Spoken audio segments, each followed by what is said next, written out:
it means that in the public life, I will try to do the same. I understand that all my spiritual journey in my private life will have an impact on my public life. Is be careful with selfishness. Be careful with arrogance. Be careful with, aggression. Why? Because master yourself, control yourself. It's coming from there. The connection is already there from the very beginning. So I speak about spirituality, it means I speak about public life. No spirituality just during the night. No. During the night to be able to live your life during the day. You're not with God during the night and with the devil during the day, or with God on Sunday and with the devil on Monday. What's that? It's not going to work like that. So the connection is here with one condition: no imposition. No one has the right. So the point here is no imposition, but something which is a spiritual journey. And I want to start with this because this has to do with what? A common word. Kant, the philosopher, the German philosopher, and then Paul Ricoeur, coming from the Protestant tradition, we're talking about the difference between morality and ethics. In fact, morality is coming from the Latin, and ethics is coming from Greek. And in fact, it's at the beginning the same meaning. It's differentiating between bad and good. But what was coming from the philosophical tradition is morality is really coming from on high. It's an authority coming from religion, and ethics is coming from a bottom-up construction, which is common rationality. Our common rationality is constructing ethics, and religion are proposing, and sometimes they did this through history, imposing morality. But at the end, you have joining force. You can find something which is merging with an understanding of what is spiritual and what is rational. Because not everything, by the way, spiritual doesn't mean irrational. Be careful with this very quick translation, which is completely wrong. It's spiritual, but it's very rational. I'm rationally spiritual. Get it? Not easy, but this is the truth. This is the way I deal with my spirituality, and this is the way I'm challenging some of the people who are confusing rationality with immediate logic, thinking that spirituality is not logic. It is. I know the jail of my ego, it's very logic to try to emancipate myself from my ego. It's very logical. I can feel it. I know what it means, and you know what? It's a universal message. Every one of us, when you listen to your own self, you know what is the meaning of ego. It's the meaning, the jail that the ego can be. And arrogance is also something that we understand.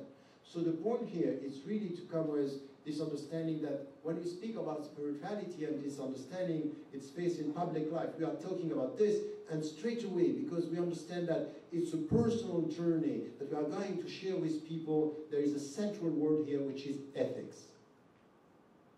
Ethics, the rules, the objectives, what is right and what is wrong.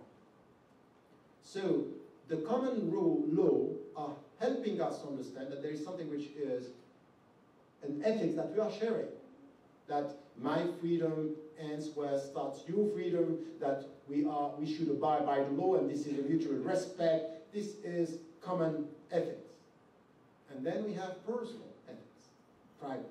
So between the personal and the public, there could be some contradictions when it comes to law, and when you go deep in the specific legal tradition, you understand that we are constructing these contradictions, but more that they are real. So what we are trying to do is just this, which is a very important point. How am I going from my private life to my public life to translate? It's a question of translation. To translate my principles into practice, knowing that I cannot impose, I abide by the law, and I live with other people who are not sharing my personal views. So how do we translate this? Translation. This is something which is also coming from a hadith, which is known. When the Prophet was asked about an iman, which is faith, and faith, this is the way we are translating it. It's deeper than that. Iman is faith, but it's also the place where you find tranquility, aman. So, how do you translate this? And there's ما وقع في القلب وصدقه العمل. What is in your heart and it's translated afterward in your actions, in truth, with truth. And the point here is this one. When my words are saying what was the reality of things, that this is a chair, we think it's truth. It's truth. ما وقع في القلب, the translation of what I have in my heart as my principles into something which is actions is truth. صدقه, صدق means it gives truth to it. It's true. So this is the meaning of what? Faithfulness. I'm faithful when I'm trying to be true to my convictions, to my principles. Find me one person, one human being, with a mind, with a conscience, who is not trying to be faithful to her or his principles. Trying. Doesn't mean that we are going to be 100%. Of course, we are always betraying. This is why we should be humble. To betray is the way towards humility. To fail. And we need this. We are the only creature in the world. We need to fail. Because we learn humility. And in humility we learn to listen. And when we learn to listen, we learn to respect. And when we learn to respect, we can live together. So sometimes you can look at someone and say, fail, that's good for me. Because I know that with this, if you listen, if you try to study what is happening to you, it will be good for me. Because this is the way towards your humility. No perfection, and imperfection is the way towards humility. But the point that I wanted to make here is really about ethics, and then to try to translate into action. So Iman is this, it's what is in my heart, I'm trying to translate it with all the means I have to make it true, to make it, and to remain faithful. So a true translation is helping me to be faithful, and this is what I have to do. This is the way I am. This is الَّذِينَ آمَنُوا وَعَمِلُوا الصَّالِحَاتِ, those who believe and do good deeds. This is what I have to try to do. And if you go to someone who is a Christian, he will tell you exactly, or she will tell you exactly the same. You go to a Jew, she or he will tell you exactly, I'm trying to be faithful. I'm trying to translate. If you go to an atheist and say, I don't believe in God, but I believe that there is something which is good and something which is wrong. Heidegger, for example, saying there is no God, or Bakunin saying there is no master, no God. And still what he's saying, I have to be true to my morality or my ethics, which is to show solidarity to the poor people, to resist all the oppression or anything which has to do with domination. He's just trying to be true to his or her convictions. This is what we want. So when we say faith and public life, we are saying nothing in our negotiated authority in our society should prevent us to be faithful to our personal convictions.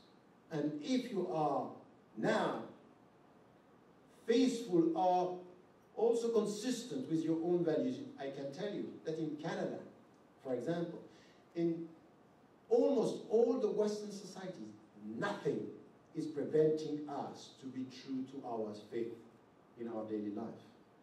We cannot blame the system not to be faithful to our principles. We can blame ourselves. We're not the victim of a system. And I can also tell you something, in many Muslim majority countries, it's much more difficult to be faithful to your principles than it is here, if we are consistent. And if we are fair, because this is also something which is known and should be called intellectual probity. Intellectual probity is just to look at things as they are, say, yes, it may be not ideal, but it's much better than someone else.